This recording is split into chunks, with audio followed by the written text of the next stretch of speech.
ప్రభుత్వ పాలన చూస్తున్నాం. అన్ని వ్యవస్థల్ని నిర్వీర్యం చేయడమే కాకుండా ముఖ్యంగా గతంలో జగన్మోహన్ రెడ్డి గారు ముఖ్యమంత్రిగా ఉన్నప్పుడు దిశ చట్టాన్ని తీసుకొచ్చి మహిళలందరికీ రక్షణగా ఎక్కడ అవసరం ఉంటే అక్కడ వాళ్ళ చేతుల్లో రక్షణగా ఉన్నటువంటి ఈ వ్యవస్థను ఎందుకు ఇంత నిర్వీర్యం చేస్తున్నారో ఆశ్చర్యంగా ఉంది. ఎందుకంటే మనం అనంతపురం జిల్లాలోనే చూస్తున్నాం ఎన్ని అఘాయిత్యాలు అమానుషాలు జరుగుతున్నప్పటికీ కూడా ఈ వ్యవస్థ ఎందుకు రియాక్ట్ కాకుండా స్పందించకుండా ఉన్నారు అనేది నిజంగా ప్రశ్నార్థకంగా మారింది. నిన్నటి రోజు చూస్తే మన రామకృష్ణ కాలనీలో తన్మయ్యకి జరిగినటువంటి అఘాయిత్యానికి మంగళవారం నాడే నిజంగా ఈ పోలీసు వ్యవస్థ రియాక్ట్ అయ్యి ఉంటే ఆ అమ్మాయి ఈ ఘాతుకానికి పాలవకుండా ఉండేది. ఖచ్చితంగా పోలీస్ యాజమాన్యం అంతా కూడా హోమ్ మినిస్టర్ గారు ఎప్పుడు స్పీచ్లు ఇవ్వడానికి, అదే విధంగా డిప్యూటీ సీఎం పవన్ కళ్యాణ్ గారు రాష్ట్రంలో ప్రతి మహిళకు విద్యార్థికి అండగా ఉంటాను, అన్యాయం ఎక్కడ జరిగితే అక్కడ ఉంటానని ఈ రోజు ఎక్కడున్నారు ఆయన?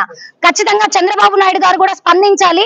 ఇక్కడ జరుగుతున్నటువంటి అఘాయిత్యాలకు అన్యాయాలకు వాళ్ళు ఖచ్చితంగా స్పందించి బాధ్యత తీసుకోవాలని చెప్పి కూడా ఈ సందర్భంగా గట్టిగా వాళ్ళందరికీ తెలియజేస్తున్నాము.